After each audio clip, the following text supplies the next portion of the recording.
동해 바닷가에 가서 해돋이를 보는 게 꿈인 아내가 있었어요. 인천 쪽에 살고 있었는데 남편한테 계속 쫄아서 동해로 가가지고 마침내 아침에 해 돋는 걸 보게 됐습니다. 아내가 보고 막 감탄을 하면서 너무 좋아 너무 좋아 이러는데 이 남편 가서 한마디를 했어요. 이제 됐나? 이제 됐으면 가자 이랬더니 엄청 싸웠다는 거죠. 이럴 때는 이렇게 좋아하는 거를 이러고는 아무 말도 하지 말아야 돼요. 그 속에 뭐예요? 지금까지 못 데려와줘서 미안하네. 당신밖에 없는데 내가 당신을 소홀히 대했네 라는 마음이 들어가 있는 거 아니겠습니까? 50 나는 재밌게 살기로 했다 저자 이소원입니다.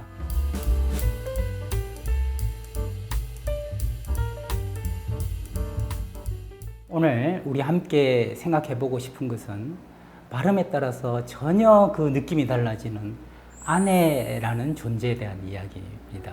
아내 발음을 한번 생각해 보세요. 이거 안해라고 생각하면 원래 안에 있는 해라고 집에 있는 해처럼 그렇다고 안해다 이런 말이 있는데요. 저는 그것을 이렇게 다르게 좀 풀이하고 싶어요. 남편이 아내한테 잘해주잖아요. 안에 있는 해한테 잘해주면 아내가 이렇게 얘기해요. 아내 이렇게 얘기해요. 그래서 아내 할 때 아내입니다. 근데 남편이 못하잖아요. 그러면 아내가 이렇게 아내 이렇게 얘기한다는 거죠. 그래서 아내 하는 아내를 만들 것인가 아내 하는 아내를 만들 것인가 남편에게 달렸다 이렇게 얘기를 할 수가 있는데요. 제 아내가 저한테 하는 말 중에 제가 제일 무서워하는 말이 다 보여 이 말이거든요. 그게 다 보여? 이렇게 저는 깜짝 놀라게 됩니다. 24시간 365일 같이 산다는 것은 꿰뚫어 본다는 얘기, 다 본다는 이야기 아니겠어요? 그래서 저는 아내한테 어떻게 말해야 되는가 이전에 더 중요한 것 하나가 있는데 아내를 누구로 보느냐 하는 거죠. 어디서 그 술자리를 하고 있는데 옆에서 그래요. 아내는 돈 먹는 하마야. 500 주잖아? 그럼 또 700 요구한다? 그 700을 주잖아? 그럼 1000을 요구하는 거야. 돈 먹는 하마야. 와, 나를 현금 자동 지급기로 아나 봐. 이렇게 또 이야기를 하잖아요. 아내끼리 또 모이면 그래요. 우리 남편은 내가 무슨 반찬 가게 사장인 줄 알아. 반찬이 왜 없냐? 국은 왜 없냐? 왜 국물도 없냐? 이러는데 내가 밥 해주려고 결혼한 거야? 이렇게 이야기를 한다는 거죠. 그런 얘기를 들을 때마다 과연 우리 부부는 나와 함께 사는 배우자를 무엇으로 보고 있는가? 목적으로 보는가? 수단으로 보는가를 봐야 되는 거 아니겠습니까? 저는 시중에 들려오는 그 이야기 중에 사실은 제가 만들어낸 얘기이기도 합니다만 자동차를 살 때랑 남편을 고를 때랑 공통점이 여러 개 있다. 첫 번째는 고르기 전에는 모든 차가 내 차다. 뭐 포르쉐도 내 차고 뭐 슈퍼카도 내 차고 고르기 전에는 모든 남자가 내 남편이에요. 두 번째 공통점은 뭐냐면 막상 살 때 서글퍼진다. 아, 내가 사는 차가 경차밖에 안 되는구나. 가진 돈이 이거밖에 없으니 내가 고른 남자가 이 정도밖에 안 되는구나 해서 서글퍼진다는 것이 두 번째 공통점이고요. 세 번째 공통점은 막상 사고 나면 예상하지 못했던 오작동이 많다. 네 번째 공통점은 반품이 어렵다 하는 거예요. 그 다음에 자꾸 이렇게 특별 부록이 또 생기기 때문에 반품이 더 어려워진다. 뭐 자식이라는 특별 부록이 생기고 친척이 생기고 이러다 보니까 마지막 공통점은 뭐냐 하면 고쳤으면 그럭저럭 굴러간다 하는 게 공통점이라고 이야기할 수 있는 거죠. 그래서 고쳤으면 그럭저럭 굴러가지만 이것이 그래도 재미있게 부부 생활을 하고 싶은 게 모두의 로망 아닙니까? 제가 한 3만 분 부부들을 만나면서 아내와 나중에 노후에 어떻게 살고 싶으냐 그러면 똑같이 무슨 얘기를 하냐면 해가 질 때쯤 공원에 둘이 손잡고 가는 노부부처럼 살고 싶다 그래요. 소망은 똑같은데 어떻게 해야 그렇게 살 수 있을지 모르더라. 그 노하우를 제가 말씀을 드릴까요? 그 노하우는 뭐냐면 아내를 목적으로 생각할 뿐 아니라 하찮게 여기지 마라 라는 겁니다. 저 아들이 가끔 저한테 어릴 때 물었습니다. 아빠는 엄마하고 나중에 누구를 더 사랑해? 그럼 제가 이렇게 대답하죠. 엄마를 더 사랑하지. 그러면 나는 그런 엄마하고 아빠가 널 제일 사랑하지. 그러면 이게 어떻게 되는 거야? 너도 나중에 결혼하면 너 자식보다 아내를 더 사랑해야 되는 거야. 그리고 아내하고 너하고가 자식을 제일 사랑해야 되는 거지. 우리 아들은 지금도 자기가 서열 2등이라는 걸 확실히 알고 있습니다. 저한테 영업사원이 한번 상담을 왔어요. 상담을 와서 뭐라고 얘기하냐면 영업한다는 게 정말 간쓸게 다 빼고 자존심 다 빼고 너무너무 힘듭니다. 근데 집에 오면 좀 쉬어야 될 거 아니겠어요. 좀 편안하게 있어야 될 텐데 아내가 뭐 회사에서 어땠냐느니 뭔 어떻냐느니 뭐 집안일은 뭐냐느니 아니 제가 집에 와서도 영업해야 되겠습니까? 이분한테 정말 한 10분 만에 상담을 끝내고 상담료는 1시간 반 상담료를 다 받았어요.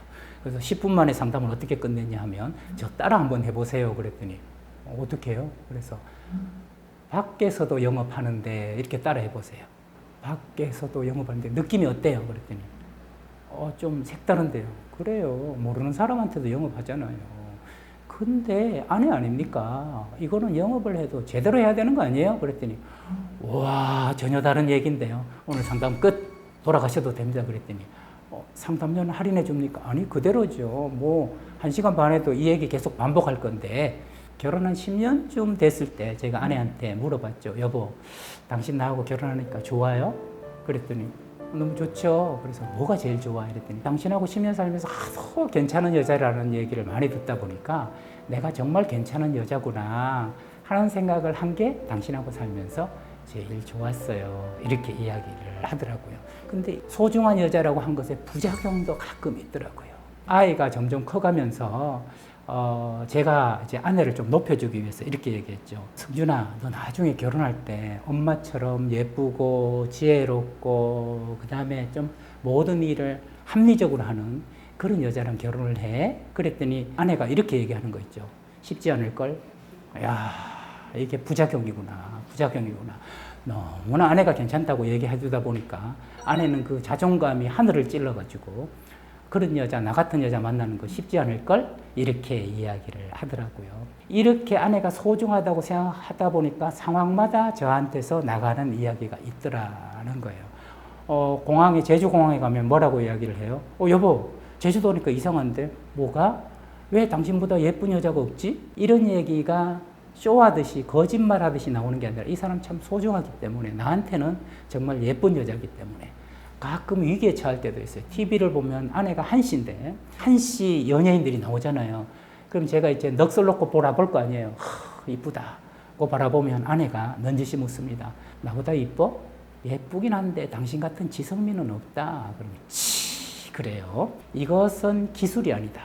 기술이 아니라 아내에 대해서 소중하고 당신밖에 없다는 마음을 가질 때 자동적으로 나오는 화법이다. 이렇게 얘기를 할 수 있거든요.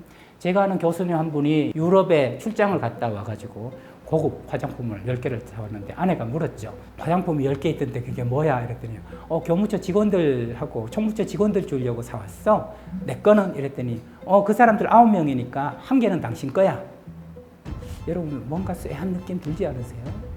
이 아내가 그걸 한참 바라보더니 이거 그 기집 애들이나 갖다 줘 하면서 박살을 내더라는 거예요. 이 교수가 너무 당황했다는 거죠. 아니 왜 이래? 똑같은 고급을 아내도 하나를 사왔는데 왜 이 하나를 가지고 문제를 삼은 거예요? 그러면서 저한테 와서 이 교수 제가 뭘 잘못한 겁니까? 그래서 제가 얘기했죠. 교수님이 이혼하시려고 작정하셨구만요. 그랬더니 아니 무슨 소리요? 제가 뭘 잘못했어요? 거기 포장지라도 했었어야죠. 꽃이라도 달았어야죠. 그리고 조금 부록이라도 하나 해서 아내한테 줘야죠. Only you. 당신밖에 없다. 나에게는 당신밖에 없다. 그랬을 때 최대 수혜자는 누가 되느냐? 제가 됩니다. 남편이 됩니다. 그래서 저는 이것을 이렇게 표현하죠. 나의 살을 내주고 아내의 뼈를 치아라. 나의 살도 내주지 않고 아내의 뼈를 취할 수는 없습니다. 그래서 어떻게 보면 아내에게 맞춰주는 듯한 남편이 사실은 아내를 남편에게 맞춰주게 하는 사람이다라는 거죠.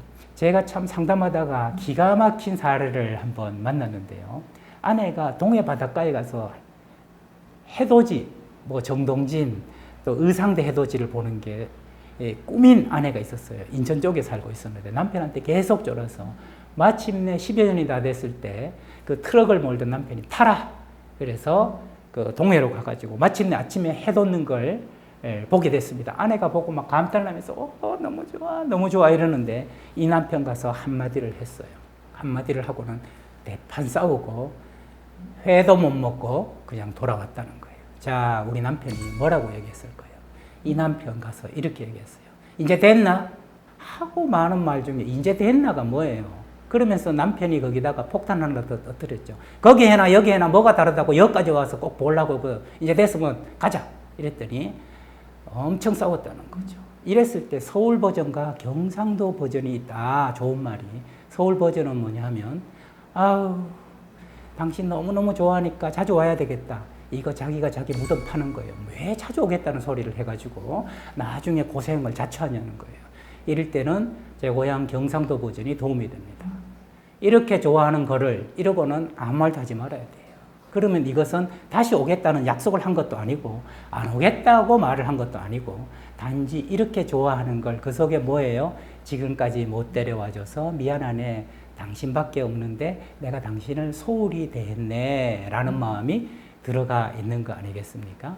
우리가요 마음을 담은 집을 말이라고 하고요 말을 담은 집을 글이라고 하고 글을 담은 집을 책이라고 하잖아요. 저는 이 책에서 마음을 담으려고 했죠. 어떤 마음을 담으려고 했냐? 나에겐 당신밖에 없다. 당신이 온 우주에서 가장 소중하다. 소중한 당신 내가 소중하게 대하고 소중하게 말한다. 어떻게 말하면 좋으냐? 제 책에 그 비결 몇 가지를 또 소개를 했습니다. 여러분들과 함께 부부는 서로 소중하게 이기는 관계 이렇게 말씀을 드리면서 다음에 또 인생의 원리로 여러분들 뵙도록 하겠습니다.